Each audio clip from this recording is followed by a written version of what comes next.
Only one thing to do while we update.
Hey, we got a viewer.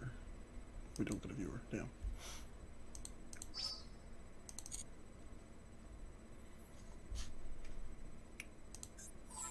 No, we got a viewer on Facebook.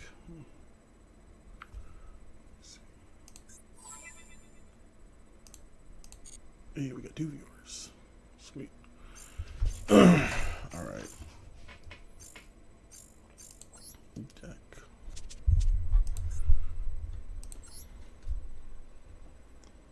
All right, this is what we got to work with. Just a good old Heat Soul list, but honestly, could use the microcoder package and better hand traps. So I think, how are we doing on credits? I think when we get 10 credits, I'm gonna try and open enough for 10 packs. I'm gonna open a pack and try to open something that I can break apart to get some effect veilers. For now, let's grind out some more monarchs.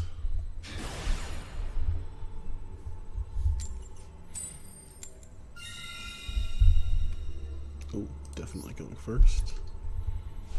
Definitely going first. Let's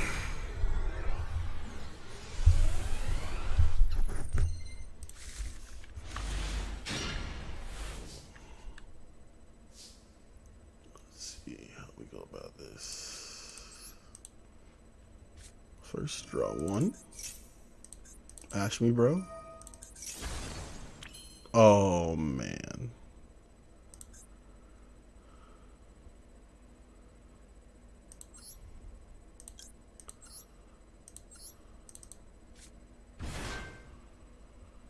I'm assuming. Ooh. We're going to assume no hand traps, and we're going to go for the high risk, high reward move. Oh, no, wait, this is actually going to pay off. Oh, bro. I hope you don't like playing Yu-Gi-Oh, bro.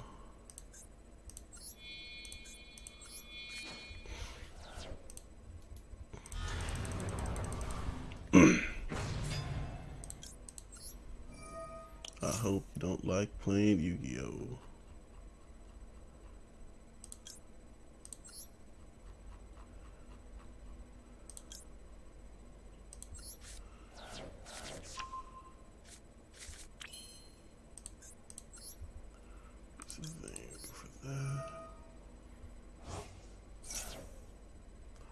Go.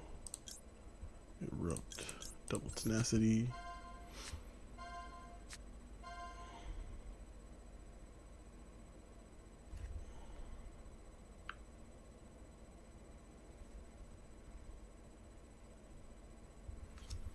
Okay.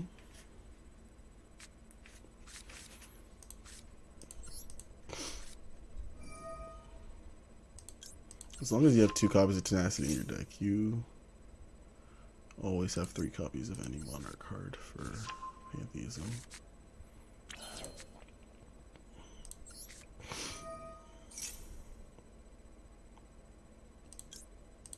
Yes, checking that.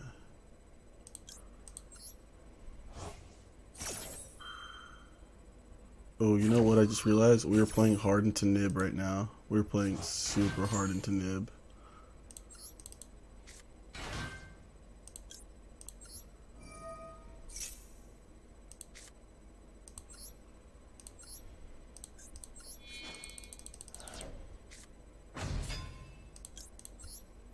But, no, it doesn't matter. Pantheism to the hand.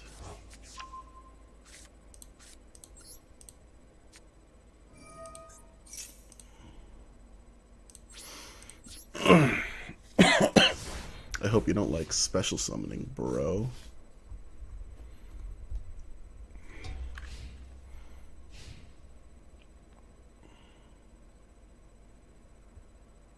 Also, thank God Mystic Mind isn't in this game. Oh, it's pendulums. That could be problematic. That could be problematic. They have poppy effects, don't they? Oh no. He's gonna pop my vanities. He's not. Right now, it's taking so long because he's trying to figure out why he can't target my vanities because he didn't read March of the Monarchs. Oh no, proof of proofless. No. Question is, can he get to another Dragon Pulse?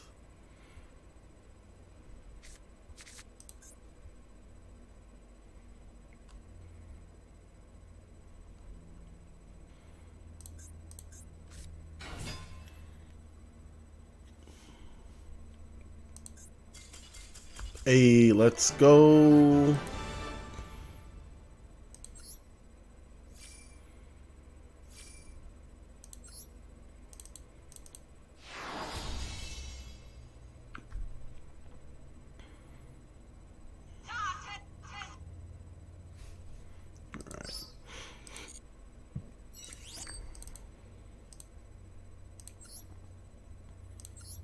Hey, we get a new tier.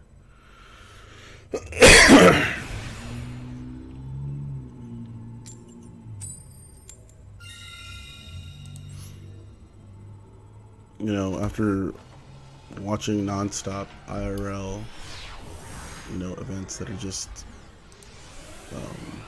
tier mirrors, this is actually pretty refreshing. Actually extremely refreshing. They won the die roll. They won the die roll. I won the die roll. Alright? Yeah, okay. Let's play. Let's play. Let's play to a draw. No draw. Okay. We actually play this. It's super bad. Activate this.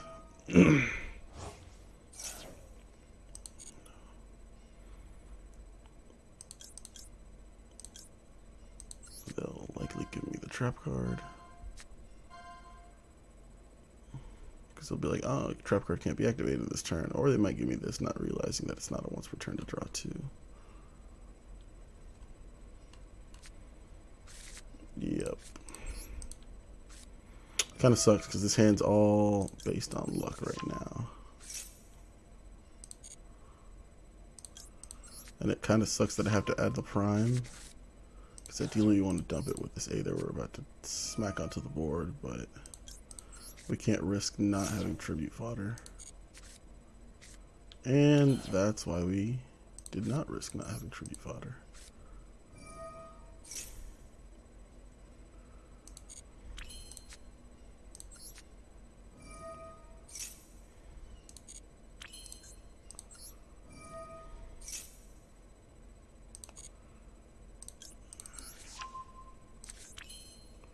Gotcha. Now it's time. It should be on. Banish the domain.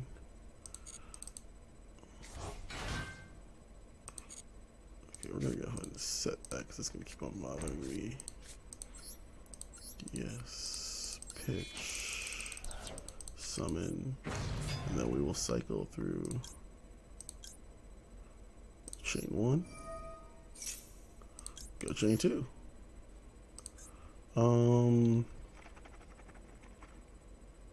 We'll go Erebus in case we need to grind, because the effect of a Vanity's Lock it's greatly diminished past turn 1.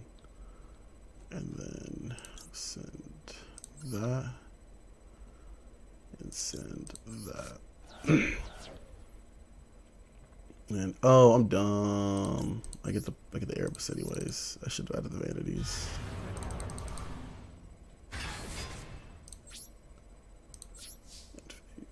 Bounce it, yeah.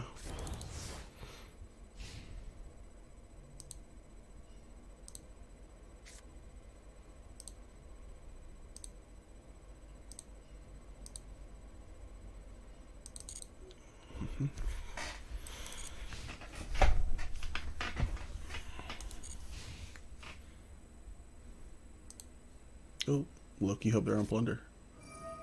Twinsies. Not the twinsies. Oh, they're on Synchro.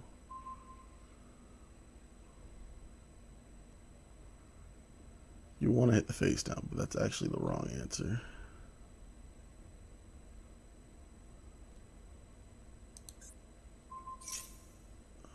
Chain that.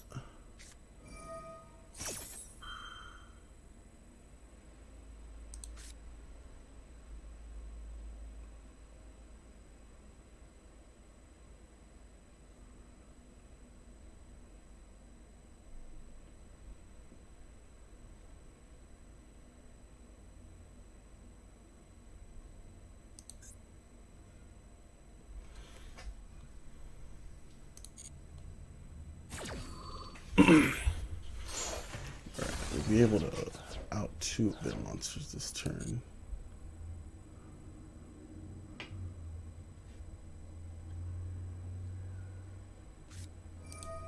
It's a resonated deck.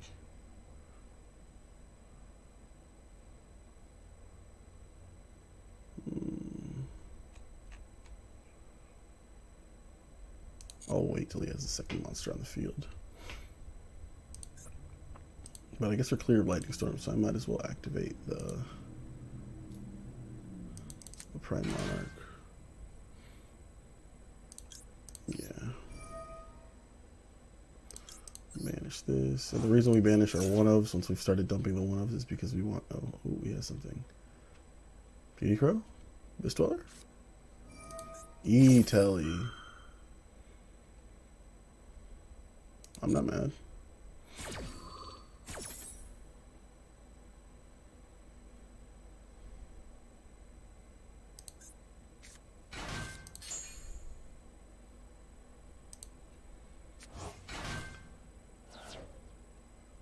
Chain has resolved. Can I activate an effect? That's an effect.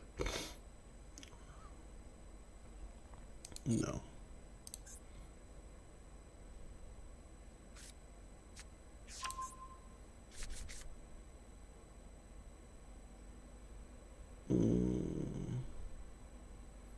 He's on double tuner. He can't do anything right now. Wait, he's gonna howl. Pitch to add. Assault mode activate.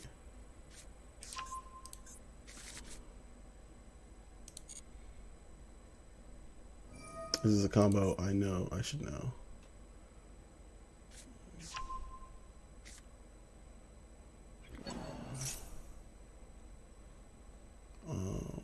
Okay, one of the cards in this graveyard is dead. No. Okay. We're gonna go to work now. Okay. Now we go chain one either. Banish. Stormforth. Summon. Yes. Oh wait, no.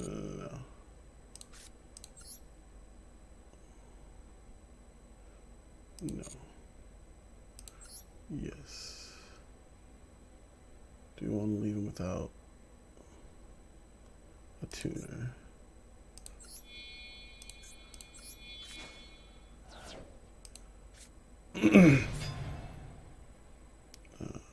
Chain one. Chain two. Already have double Erebus.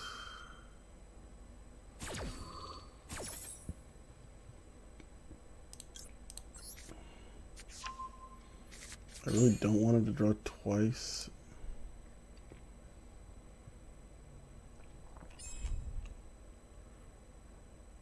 Okay, that's an activated effect, so I guess it's okay. Send that. Send that. We've gone through a lot of our resources already.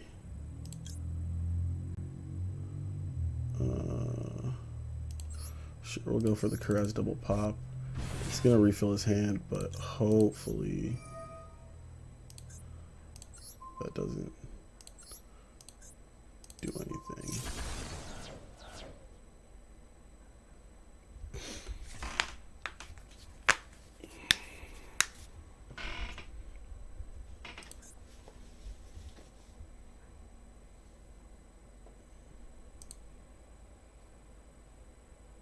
I mean, there's a good chance he still has lots of gas to keep going. But once I saw this was a once per turn, summon from hand. Ah, see? Yeah, he drew into an extender.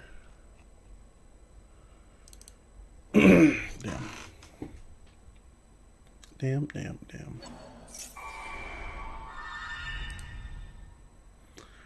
So you need another extender, and then you can start going into Hulk plays. Actually, no, Hulk's banned.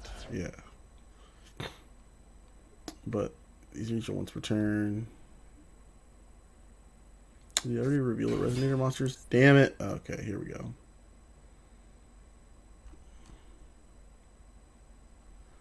Well, that's my interruptions. I believe just regular ass Red Dragon Archfiend cleans on the board.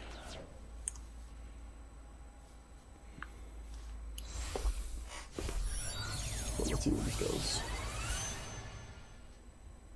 Oh, you know what? Y'all can't see my LP. We're gonna put my face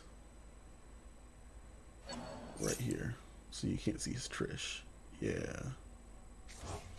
You'll see the logs if I pull them up. I can't see the logs. Well, I guess the only place to put my face would be right here. Right over Moki King. Sorry, buddy.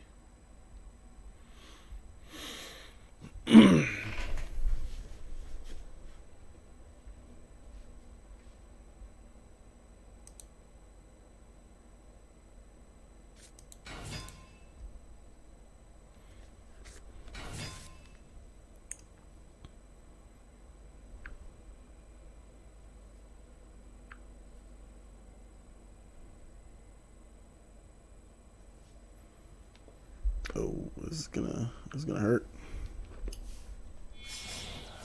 Oh, that's a big synchro.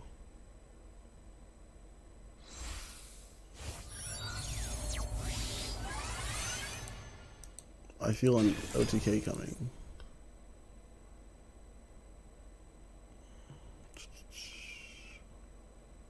Ooh.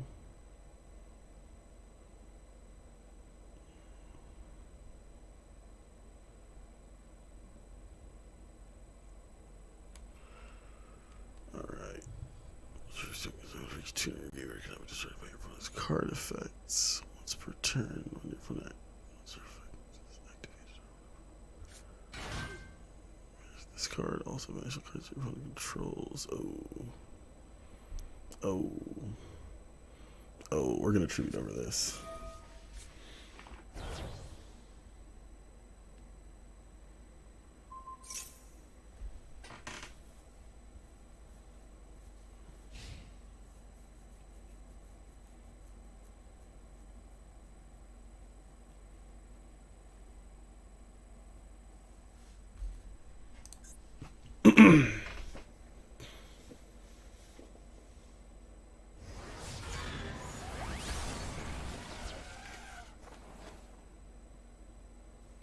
That hurt someone in my house.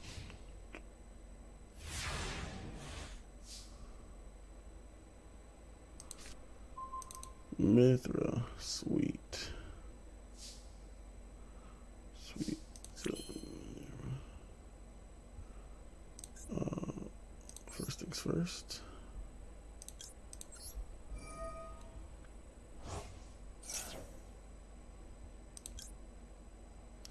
No.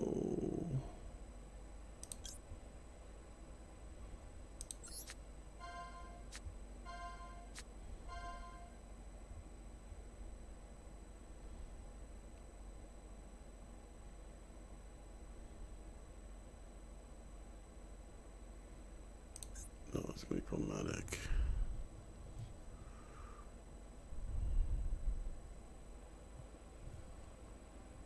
Take your next end phase. His next end phase. So, what can we do here? We can try to Erebus it.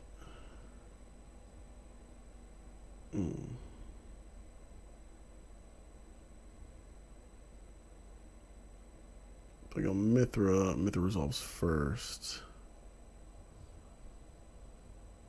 Oh, hold up. Here we go.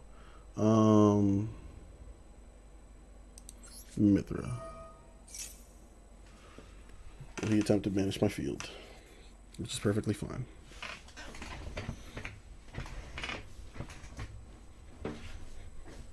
Okay. We go Mithra. He banishes my field. He'll banish his own monster. Discard and all cards your opponent controls. Okay, that's fine. Mithra will resolve. Bam. Summon itself. Vessel token. Bam. Hate to give him synchro material, but we has to. Activate. Oh, we have exactly 2 Monarch cards left. But they did give us the Prime Monarch, so. Summon. Yes. Tribute. Go. Really quick, what does the Resonator do?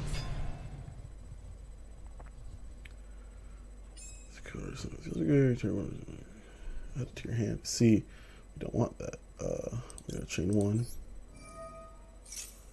Chain 2, because we kind of want this to resolve.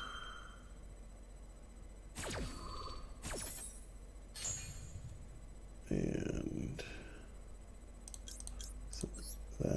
send that. No, it hurts. It sucks. Yes. Oh, wait, fuck. We weren't supposed to do that. But I guess it ultimately doesn't matter. Yeah. Banish. That. Put that there. Summon. Yes. Tribute. Yes. Alright. In theory, their dragon won't come back because the effect to bring itself back is an activated effect that triggers during their next end phase.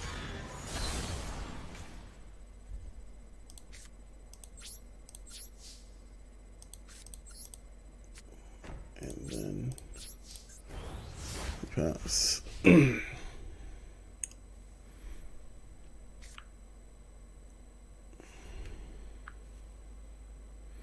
Damn.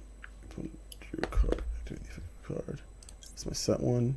You know what? You draw, I draw. We draw. Your turn, our turn.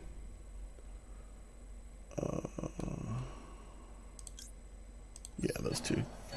the same card, but whatever. All right. And I guess now we have discard fodder, so we can, yeah, we got this. I know, I'm taking a while. I had to think this out, okay?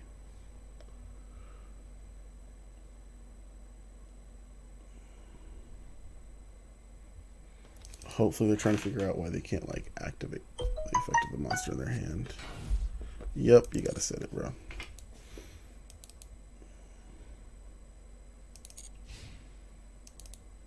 Yep. Red Dragon Supernova didn't activate, did he? Yeah, that's crazy. That's crazy, bro. It's crazy. Oh, let's go. Y'all gotta admit that's kind of wild. It's kind of good. Outplayed.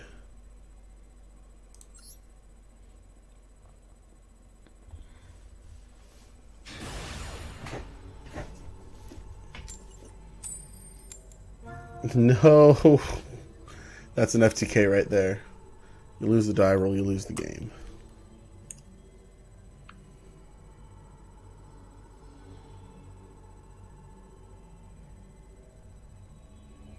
Oh shit, okay. I mean, let's see if the brick deck bricks.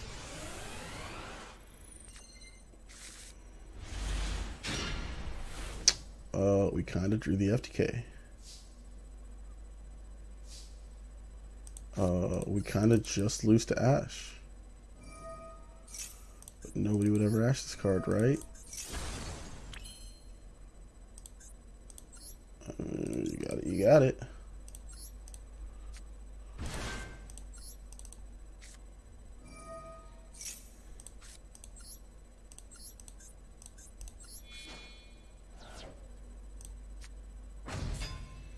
I always put these in the wrong zones.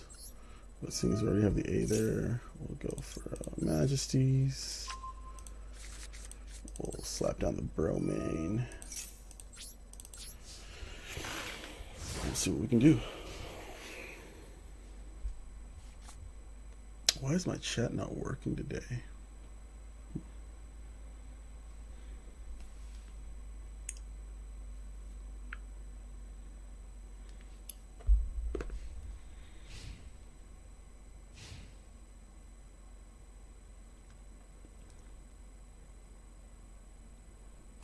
FTK? FTK. Let's go. I mean, not really. Because now we run into the problem of, like, we can't get more monsters out. Because we only have big monarchs. So, yeah. But we could start slapping the Erebus and try and get stuff done, but we run into a hand trap, and then our luck becomes significantly weaker. There is that, though. There is 100% that. Okay, and now we basically won the game. What? Yeah. How greedy do I want to get? I want to get super greedy. Proof of Proofless. Summon. Yes. Yes. Yes. Yes.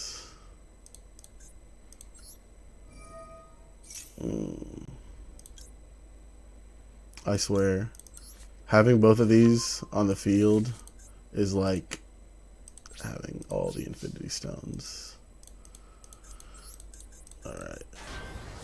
It's like what beats is now? Non-activated effects.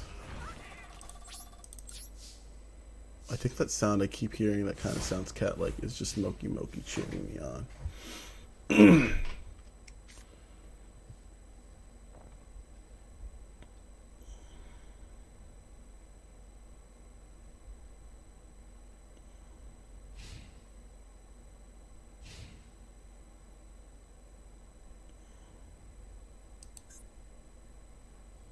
Kidmodo Dragon. Is this guy playing Felgrand? Like the Felgrand structure deck Felgrand?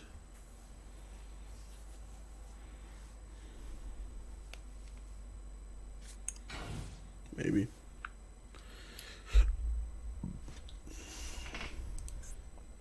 There's a very strong chance it's another Kidmodo Dragon.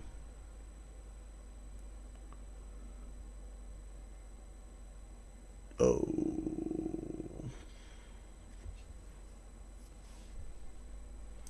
I'm dumb. It's Blue Eyes. Oh, this is problematic. I actually have trouble with Blue Eyes decks.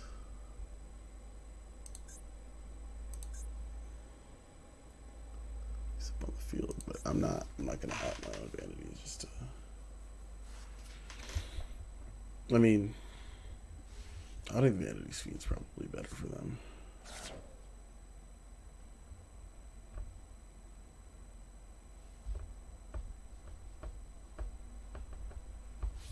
You have 15 in extra deck? They don't have 15 in extra deck. Okay. So the Vanity's, the Domain Lock is kind of pointless because they're not going to really use their extra deck.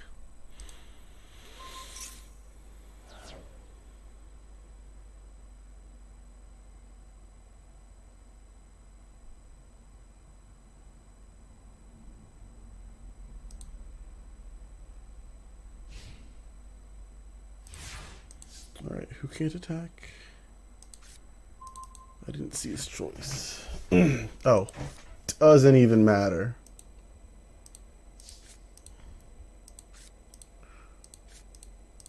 Let's go, let's go, let's go. Gimme, gimme, gimme.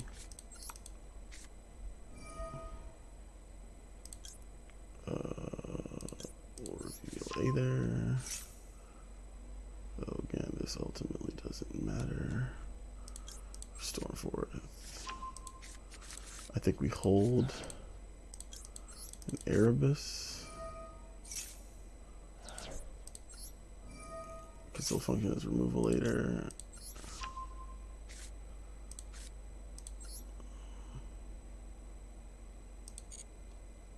Yeah. Tribute White Son of Legend. Activate that. Oh, it doesn't matter because I'm dumb. We just get another Erebus. Anyways, I always forget this card's on the field. You only run one. It's rarely ever actually on.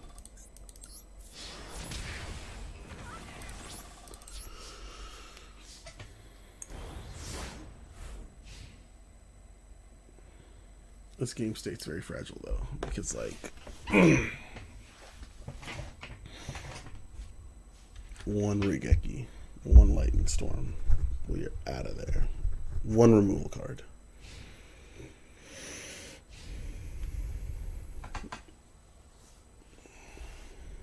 Evenly matched. We out of there.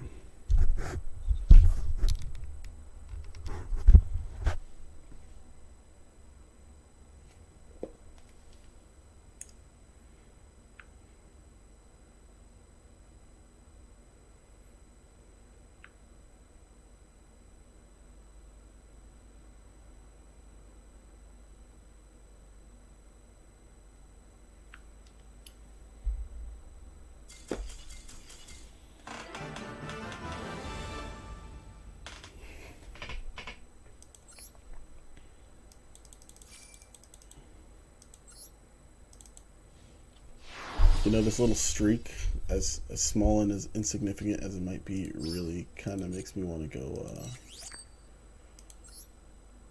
play Monarchs at the next regional IRL. And if you'll think I'm bullshitting, I literally got the deck right here.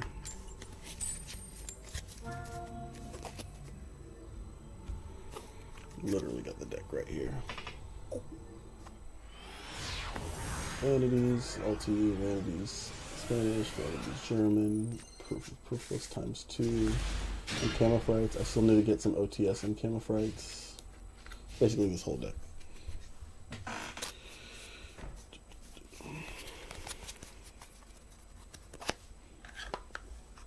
And I need more ulti Vanities. Oh no, is this unchained? No, he wasn't ready.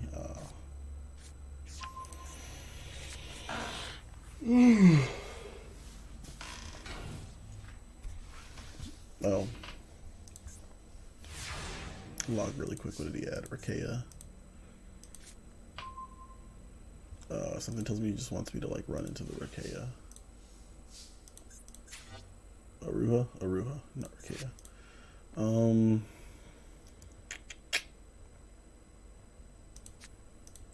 Scale.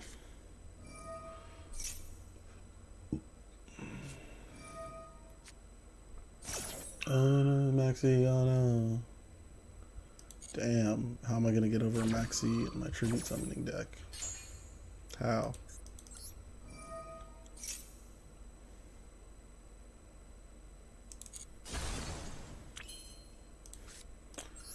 Wow.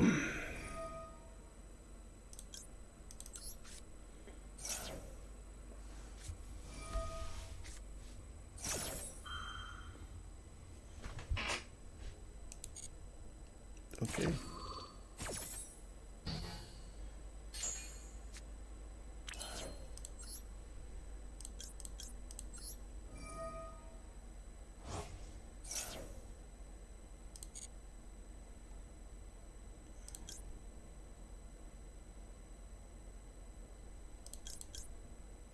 No. There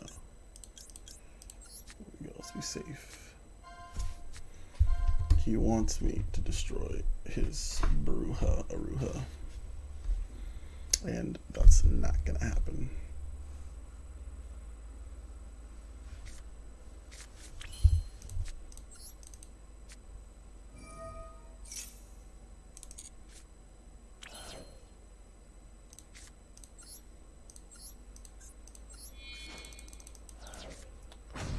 Told you.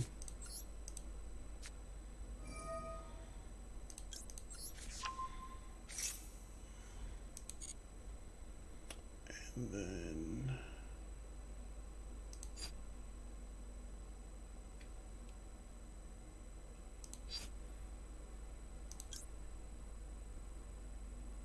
let's give myself destruction protection.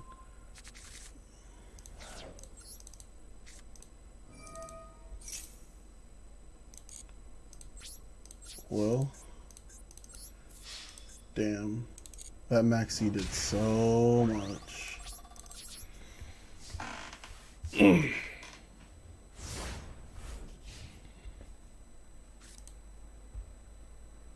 If he has the trap card, though, I think normal summon any monster, pop it itself, and something else will get him there. Oh no, wait, because he has to hit the march. That's problematic.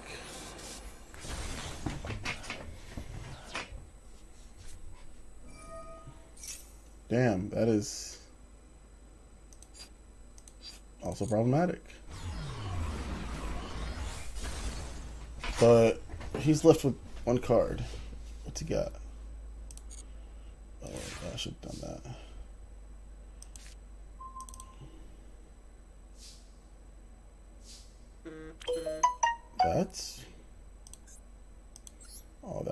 That's nice.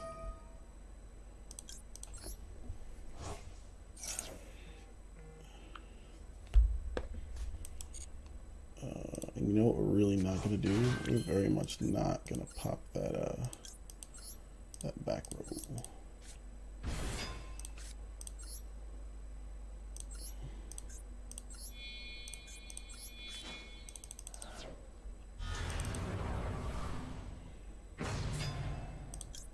Yep.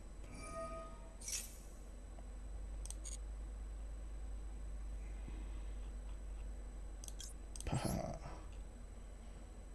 And honestly, at this point, we send a domain. And then the face down. Nice card advantage, bro.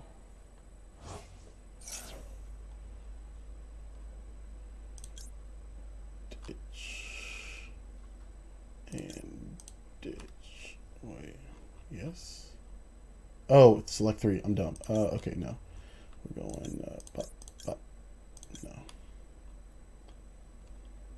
At this point, it kind of doesn't matter. I guess the domain lock would be the weakest thing we could do, but the best thing we could realistically do is use his monsters as tribute fodder. Oh, yeah. Take it.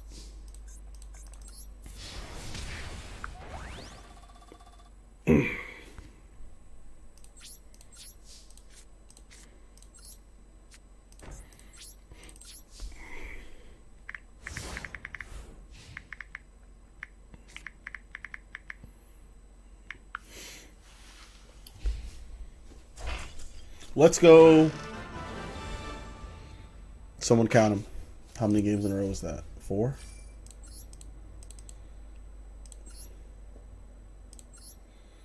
I'm not gonna say we haven't bricked, but all of our bricks. Ooh, that's cute. We were able to play through all the bricks.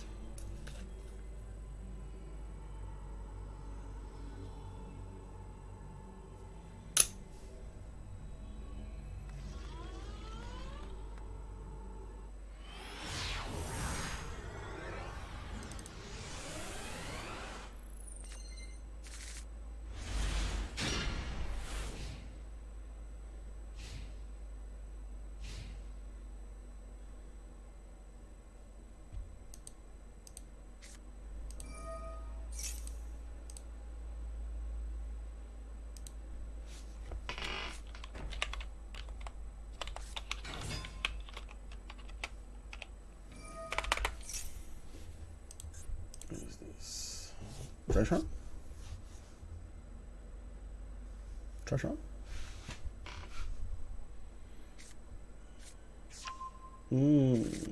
Demise.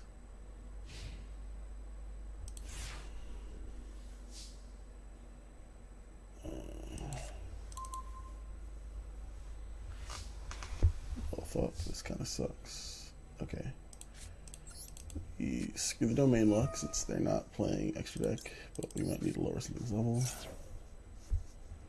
And a day of first would have been the ideal play.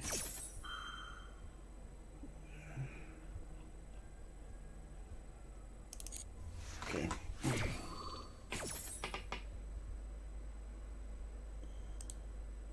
By the way, chat on over here on what's it called?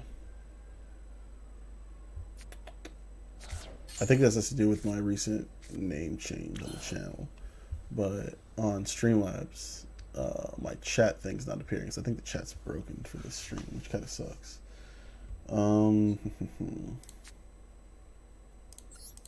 I doubt they have negates.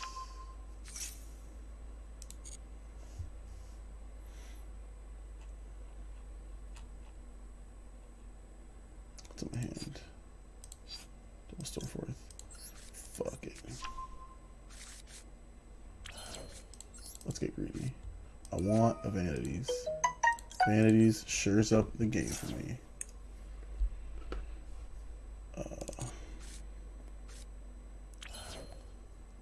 Oh, speak of the devil. Ooh, speak of the devil. All right. How are we gonna go about this? What's managed? Nothing's managed yet. Okay. Panduism.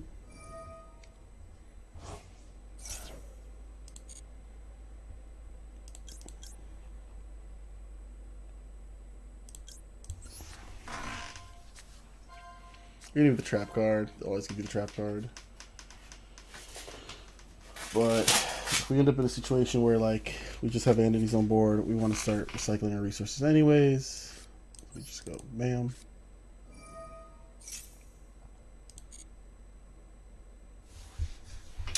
Want to get greedy? Yeah, I want to get greedy. That's the only way to get. Effect.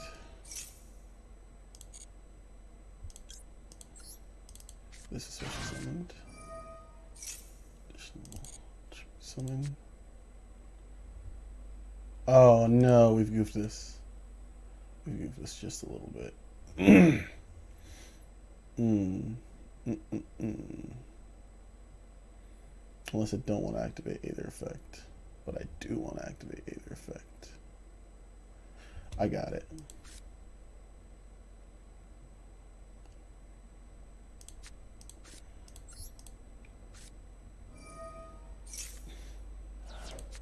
Summon. Yes. Pop. Pop.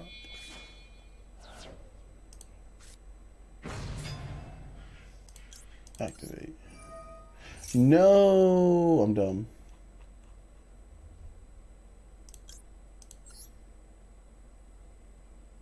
I'm dumb because I won't be able to pop the Kuraz. Damn.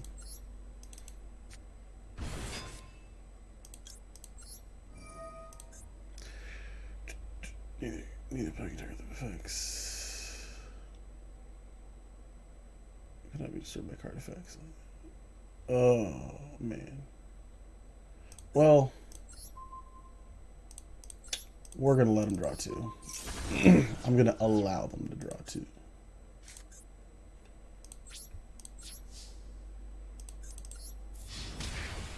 And we'll just Vanity's Lock them next turn.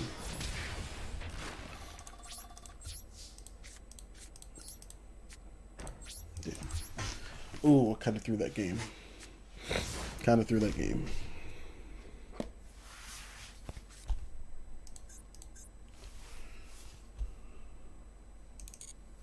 Not yet.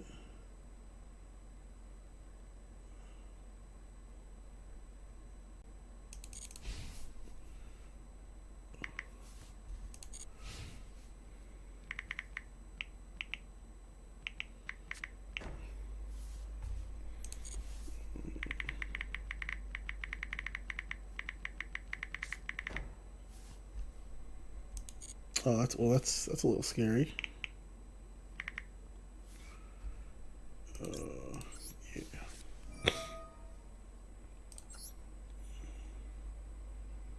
Put back one of those. Put back one of those.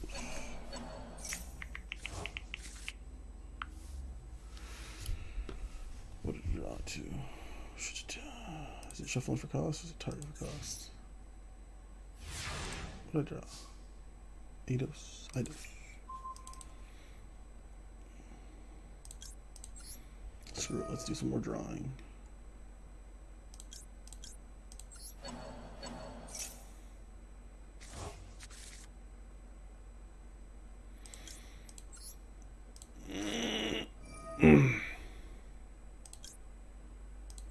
Imagine being this good at Yu-Gi-Oh, bro. Erebus is a free send.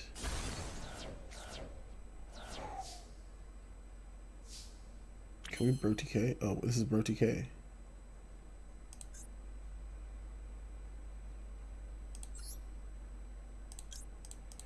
Here, let's just not make it more complicated than it has to be. Yeah.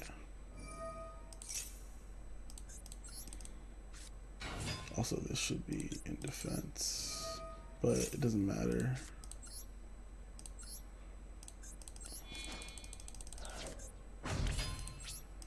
Ooh.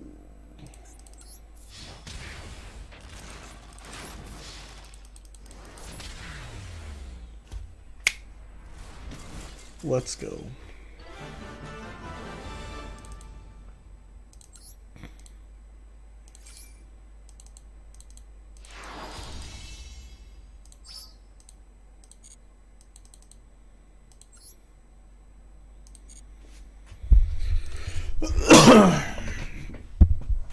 For anybody who's new to the game, who's watching this, which I can't imagine there's a lot of people who are new to the game at this point. Yeah, give my money. Oh yeah, we're over 1,000 points. Tell y'all what, I'm gonna get the chat started, or the chat working, and next time I'm gonna spend all this on whatever anybody who's in the chat wants me to spend it on. Really quick though. No, not solo. Actually, we'll use this as an example. Monarchs is one of the best decks for grinding your way to like grinding your way into some gems so that you can actually like do something with the game.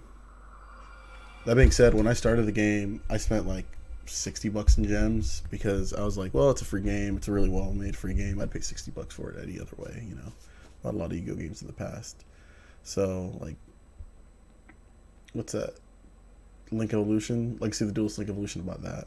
But play these.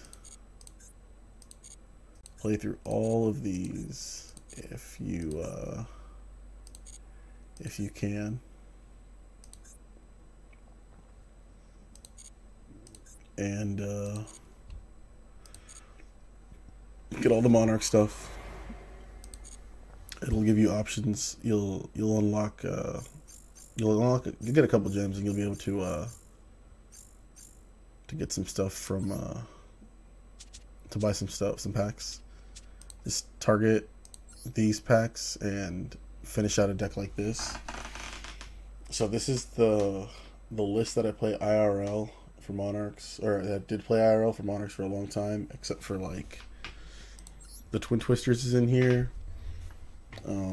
But I don't play it in real life because, like, you know, I don't play any back row hate in the main deck in real life. I just don't think you really need it. There's not any, like, other than skill drain, there isn't any floodgates that like turn your deck off hard. And like if somebody's playing a skill drain deck, you can typically board into like whatever back row removal you need. Like I'll play Twin Twisters in my Monarch deck; they'll be in the side, you know. Or I'll play, like, funny enough, I play Jinzo a lot, or Spell Canceller. But what card do I play instead of that? Let me see.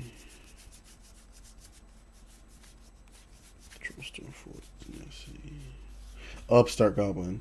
In real life, I play Upstart Goblin instead of the Twin Twister, which it's cost me a game 3 in time before, but most of the time, like, you need that Upstart Goblin for consistency. Games 2 and 3, you can side it out real quick. I'll go over the whole list.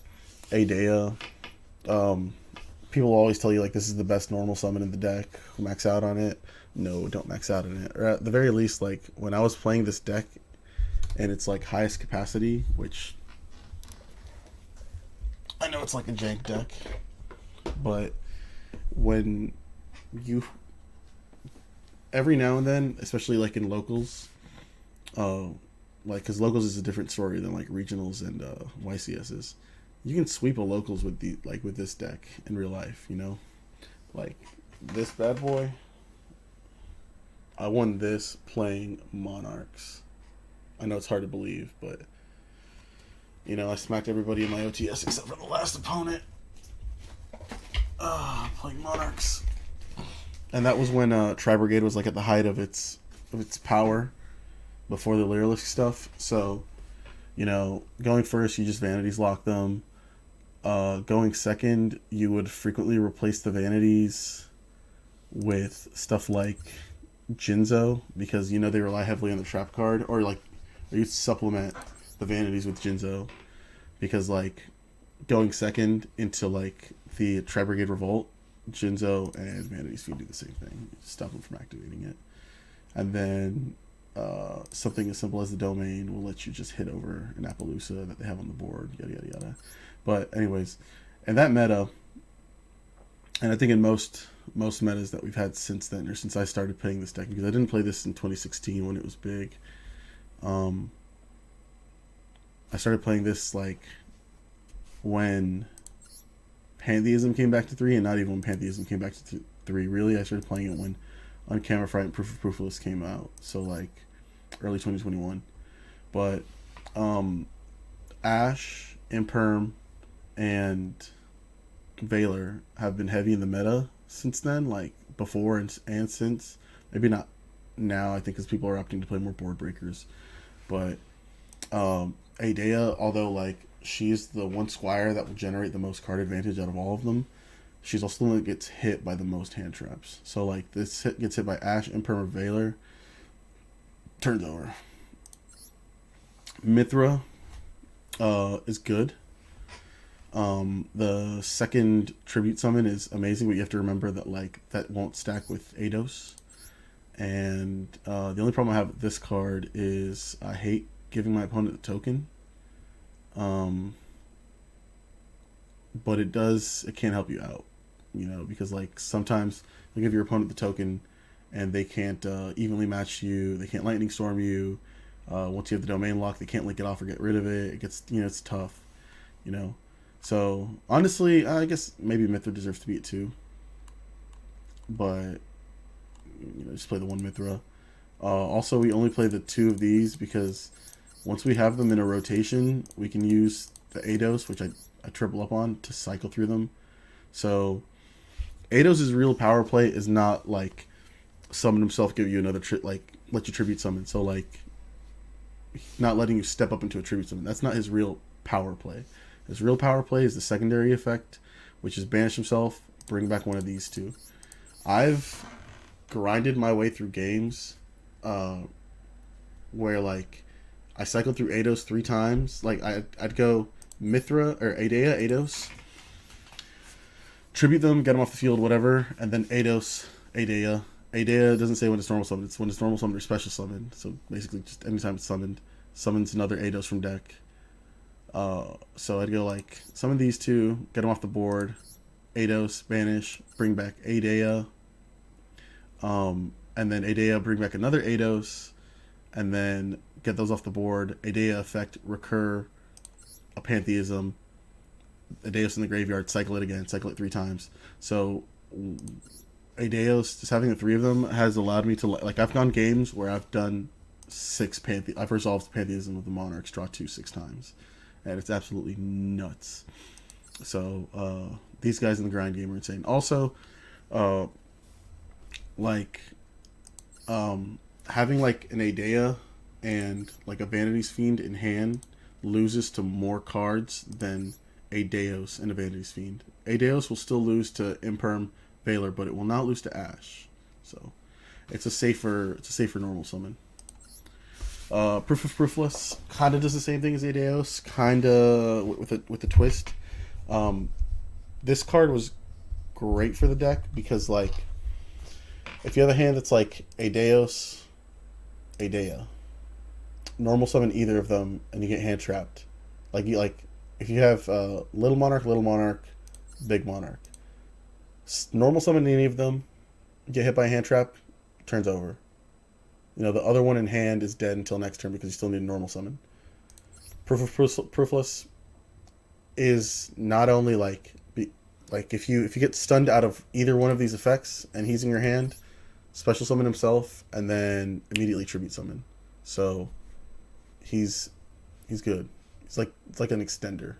He is an extender for the deck, But it's kind of weird because you don't think of extenders in the traditional sense in this deck because you're not linking or synchroing into anything. You're just tribute fodder.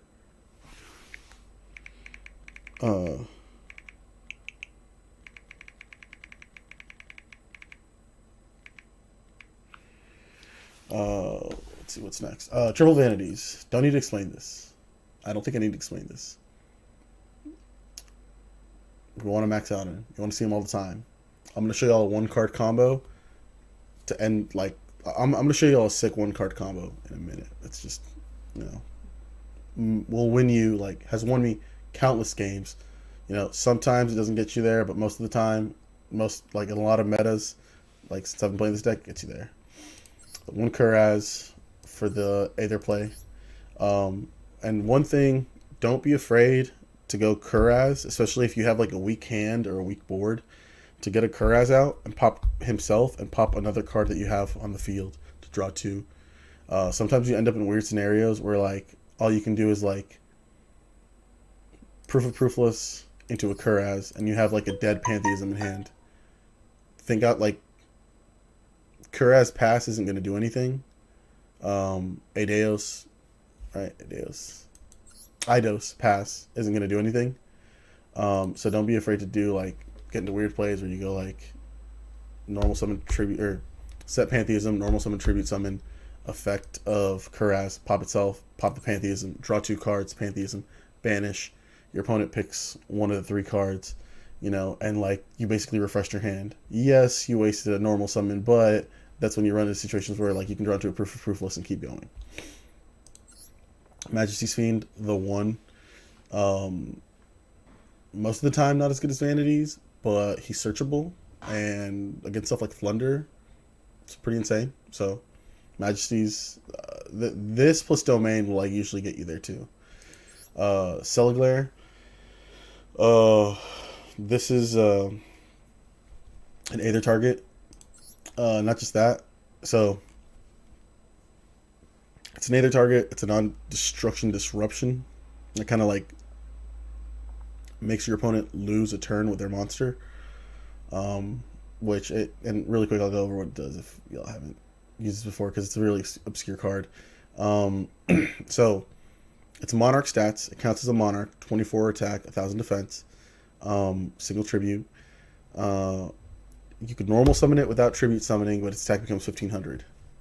During the main phase, either player's main phase, quick effect, target a monster your opponent controls, take control of it, and then bounce this card back to your hand. But it has to be a monster with equal to or less than attack. So if you just regular normal, so sometimes like you'll end up with hands where like you just brick, which you got to get used to that with this deck. This card is inherently not a brick if like it's the only monarch you have in your hand and you don't have any way of like tribute summoning it. So you can just normal summon it, and you have a snatch steal basically, you know, like a quick effect snatch steal, and then you know you figure it out next turn.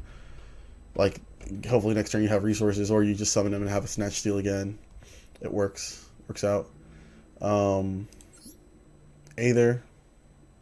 Oh, and he can be summoned by Aether. Also, you know, and if you summoned by Aether, he's 2400 attack, so you can take control of like a big monster. Aether, if y'all are Monarch players, you'll know what this does. This is like the heart and soul of the deck. You have to max out on this. Lets you tribute summon in your opponent's turn. Lets you dump Monarch spells and traps, which net you card advantage, and then special summons a Monarch from your deck. Unfortunately, because like you have to use Monarchs whose effects don't have to be tribute summoned to trigger their effects. So like, you know, you either go Kuraz pop 2, or you go Celiglare, steal an opponent's monster. The biggest interruption though is like one of the best interruptions is when you have this paired with a Monarch Stormforth that lets you tribute summon your opponent's monsters. Tribute your opponent's monsters for a tribute summon. So you just out their monster, and then Celiglare out another monster, or Kuraz if you're willing to give them the draw 2, out 2 more of their monsters or their cards. You know, that's another good thing about Kuraz. Like, so he is my back row removal in this deck. Normally, IRL. Like I said, play the 1 twinsies because like there's no side in here, and I'm not gonna lose. I refuse to lose to like Skill Drain Pass for, you know, 30 turns. Next is Erebus. Great card, so good. This is like this is your problem solver. When I played this deck in real life, Dragoon was still running around here and there, and he's your answer to Dragoon. You can either like summon him, like you can like summon him, put a domain on the field, run over the Dragoon, because like Domain's effect to increase attack is a mandatory non-activated effect. So he'll get up to 3600 if the Dragoon hasn't already been boosted. This just runs him through. Or if you've baited the Dragoon or they have no cards in hand, Erebus, non-targeting, shuffles back. Going first, if you can like summon Erebus and then you still have like a proof of proofless to get like a Vanity's Fiend and a domain lock on the field, Erebus sets up your graveyard because like Aether, you have to dump 2 Monarch spells and traps, so he sets up the graveyard and then he hand rips. Well, he can hand rip, he can graveyard rip, or he can, you know, spin from the field. So he's just a very diverse, very good card. But be aware, metas where Ghost Spell's a thing, his effect can be Ghost Spelled. And he can be ashed. Both Aether and Erebus can be ashed, so just keep that in mind. But we also have chain blocking. So remember that like Mithra has an effect when it goes to graveyard. Hedea has an effect when it goes to graveyard. And if Return of the Monarchs is on the field whenever you tribute summon, you can use chains to block them to guarantee that like Erebus will resolve. On Camifrite, It's so weird. It's such a weird card. Um, it looks like it's crazy. Like this card was basically like tailor made for Monarchs. I cannot, for the life of me, think of like another deck that can play this card except for like I've played it in true Draco lists at a regional before, you know, and just the fact that it's an upstart goblin, but it's not a 1-for-1. It's a +1 because you go upstart goblin. Don't give your opponent life points. Summon himself, tribute fodder, right? So you turn this one card. You get to keep the one card, and then you get another card. You know, so he's insane. Really quick, I'm gonna go over what it is for anybody who doesn't know what it does. Can't be normal summoner set. Must be special summoned from your extra deck face up by having no cards in your extra deck except for on camera fray. If this monster leaves the if the face up card leaves the monster zone, banish it. All right. So we'll go over the pendulum effect first because that's what matters. That's how we use it most. So you slap this down into your scale. If you have no cards in your extra deck, which we do not because it's a monarch list, you can activate this effect, pop itself to draw one card. Sounds like upstart, right? Except don't give your opponent 1,000. He goes to the top of your extra deck, face up. Now you have cards in your extra deck, which shuts off some of your spells. But you're thinking like, oh, there's no way to summon him. Well, funny enough, this card can't be pendulum summoned. You can only summon it with his own summoning condition listed right here. So anytime he's face up, like he's in your extra deck, and like he's the only card in your extra deck because we're not playing an extra deck, you can just summon him. And this is like a Pankratops summon in the sense that like it's an inherent summon. It's a non-activated effect. It's a summoning condition. Your opponent can't trigger an effect to negate it. So a lot of the times, I'll like sink my teeth into like a big negate board by going Uncanny Fright, effect, pop itself to draw one. Sometimes my opponent, if they have like an abundance of negates, they'll like negate it for the fuck of it, you know? Like something like this and Majesties can break a board, you know? So we'll go pop itself, draw one. That's my extra deck. They might know that I have like a Majesties or something that like messes with their board in my hand. I'll go effect special, or not effect. I'll go summon from extra deck. They try to negate it. They can't negate it. It doesn't activate. You know, they can judgment it. If you want to pay half your life points for it, that's fine. You know, and then once that's on the field, tribute, normal summon Majesty's Fiend, you just shut off their board. Or, you know, in other cases, like I said, IRL, I side deck Jinzo and Spell Canceller. Tribute summon one of them, shut off traps or spells, whatever. This is the one card combo that I jokingly talk about. There's been games where like you'll have like 4 dead cards and Uncanny Fright, and you'll go like Uncanny Fright, scale, pop, draw one. You draw into the Vanity's Fiend effect, special summon, tribute, summon Vanity's Fiend. Now you just locked your opponent. That interaction has won me so many duels on like just one card. For Monarchs, this is like if Monarch ever becomes like meta again or like playable as like a strong rogue deck, this card is going to like be a backbone of it. It's wild. Foolish Burial. Another reason I only play Aidea. So Aidea's true value, again, I don't think is always in. Most of the time, its value isn't in, normal summon, special summon from deck. It's in when it goes to the graveyard, add back a banished Monarch Explorer Trap. Foolish Burial, as long as Aidea is still in your deck, reads. In this deck, reads add back a banished Monarch Explorer Trap. So that's why this is in here. Or sometimes we send Erebus. Or if we have Erebus already, we can go. Erebus already in graveyard, we can go Foolish Burial, send Aether or Majesties, and then Erebus effect, target one of them, pitch a Monarch Explorer Trap from hand, add them back. Tenacity. If you have a Monarch in your hand, Tenacity becomes any Monarch Explorer Trap. It's like a Rhoda for your Monarch spells and traps. Given that like you don't like you need to have it's like you need to have another card in hand for it to do anything, but still it's a Rhoda. Hard One's Return has to be. Revealing a Monarch as cost is dumb. Like not because it's like a bad cost or condition, it's just It's way too easy to fulfill in this deck. Like, it's so free. And so sometimes you'll be in a scenario where like you have a very simple board that you're creating and passing on, and like you'll go like Pantheism, reveal 3, you want to add the Stormforth. Sometimes the actual play is like reveal Tenacity, because if you have Aether in hand, you need a card that you can banish for the Aether effect. So the Tenacity can frequently, like, it's a step in between to put an extra Monarch Speller trap in the graveyard to have as fuel for the Aether. Also, depending on how the game's going, if you have 2 Tenacities in your deck at any given point, on the reveal 3 for Pantheism, you effectively have 3 of any Monarch Speller trap. Because you go reveal the card that you want to add, 2 Tenacities, and as long as you have a Monarch in hand, like, you'll, no matter which card they give you, you're going to get it in hand. And then Pantheism, another insane Monarch Speller trap, or Monarch spell. It's just trade in for Monarchs.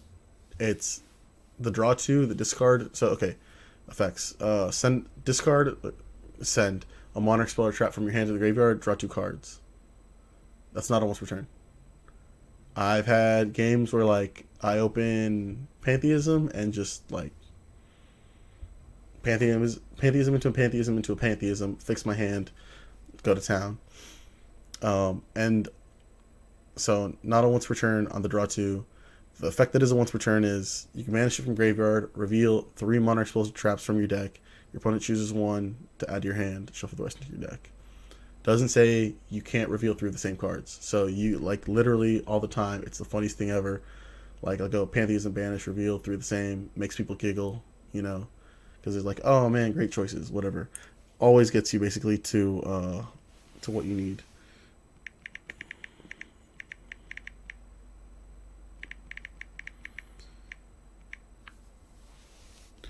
All right. Oh, I'll have to go in a minute.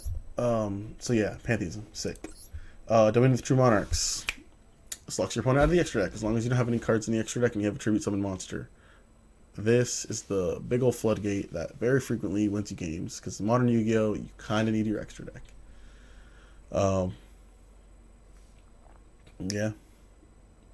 On top of that, you can once per turn reveal a big Monarch in your hand, 2800 attack, 1000 defense, and decreases level by 2.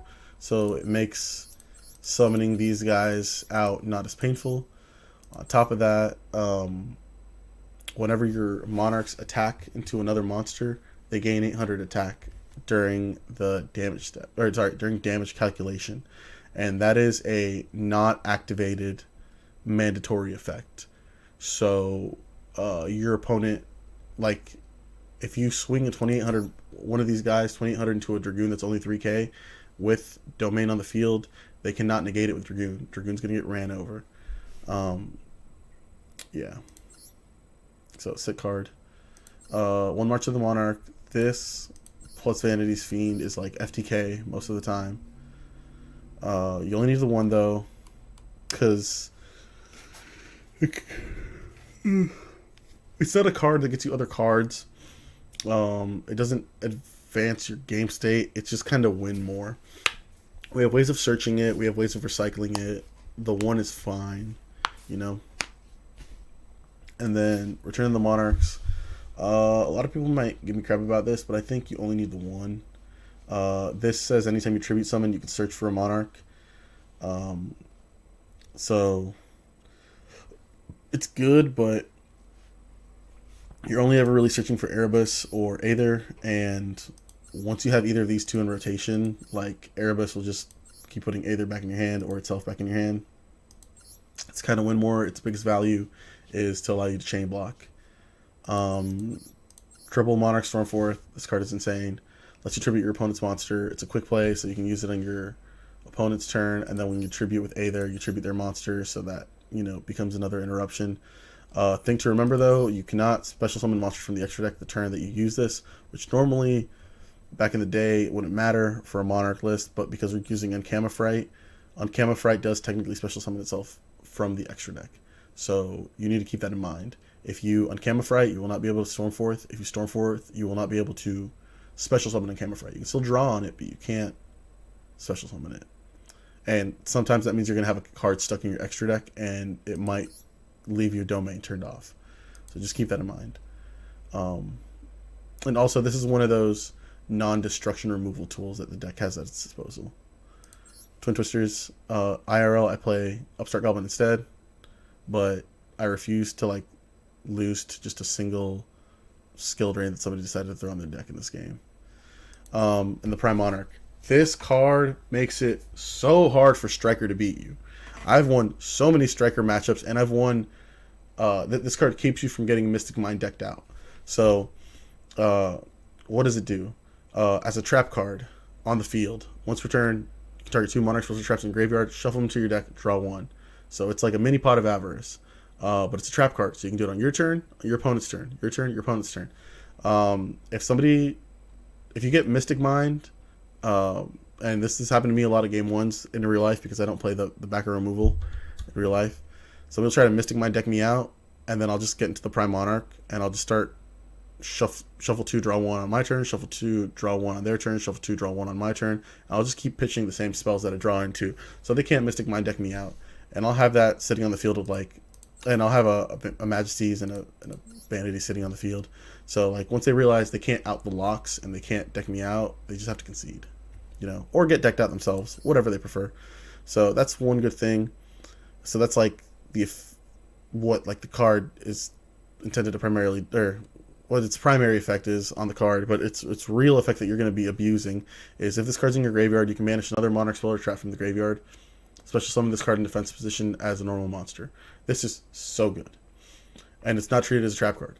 So the effect in the graveyard, an effect that negates.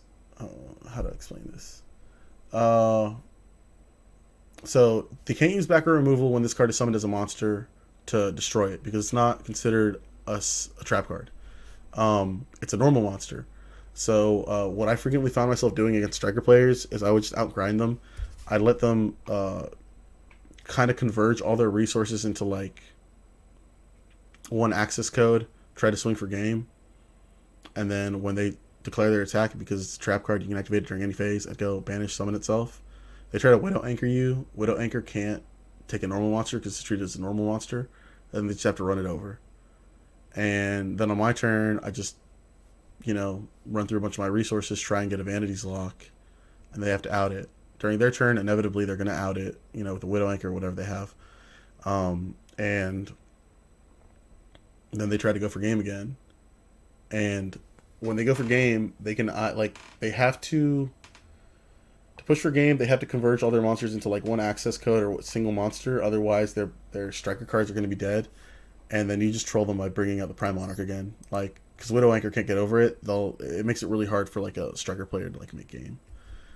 It makes it hard for a lot of decks to make game because you can just keep bringing this back during the battle phase to block attacks, and obviously, its true value is it's free. It's sort of free tribute fodder every turn during your turn and your opponent's turn. So that's its main use. Also, this with the Pantheism feels so good because you want to bin it anyways. Most of the time, if you don't already have these cards in the graveyard or have them in your hand, when you tribute summon these two and you send 2 Monarch Spells or Traps from your deck to the graveyard as part of the effect, the cards that you're sending are Pantheism and Prime Monarch. Well, anyways, that's my rant for today. I gotta get going. It was nice, everybody who viewed today. I'll see what I can do to try and fix the chat for next time. Have a wonderful day. Please follow, recommend the channel to other people. If y'all want to see more Master Duel content, feel